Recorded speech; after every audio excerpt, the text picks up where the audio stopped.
Vincent Ferrer Prayer Park is located at Barangay Baymabang, Pangasinan, Philippines. The prayer park serves as a pilgrimage site intended for prayer, healing, and spiritual renewal. Aside from the colossal bamboo statue of Saint Vincent Ferrer, the prayer park is also equipped with a chapel. The exterior and interior design of the chapel is very beautiful, clean, and organized. It is very quiet inside the chapel, a perfect place for contemplation and serenity.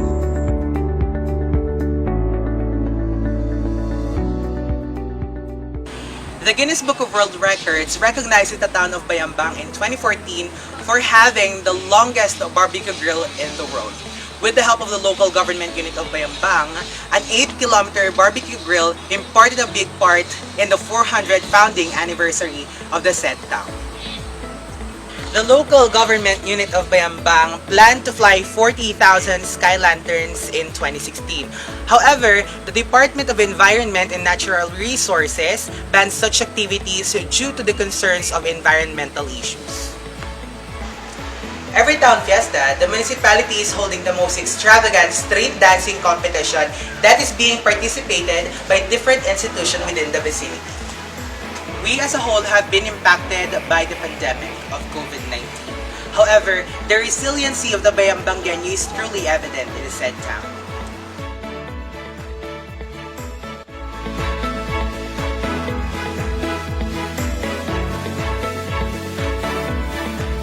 The sculpture located at my back is known to be Saint Vincent Ferrer.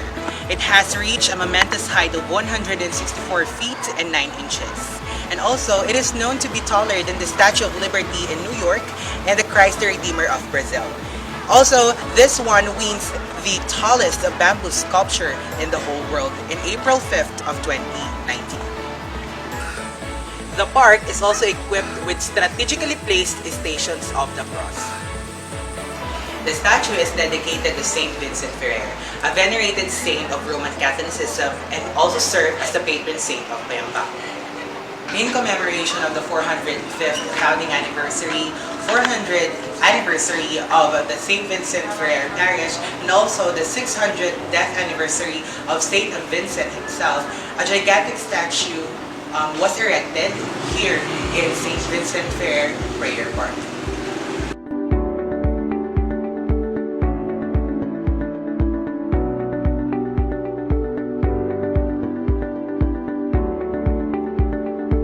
With the help of Dr. Cesar T. Kiambao and our very own lovely Mayora, Nina Jose Kiambao, we stood tall and fought the challenges that we have been through. A strong and resilient Bayambang Genyo we are. Bayambang have a lot to offer. So what are you waiting for? Tara na at makisaya, cause we're doing good. We're doing good. We're doing good. Doing good here in Bayambang.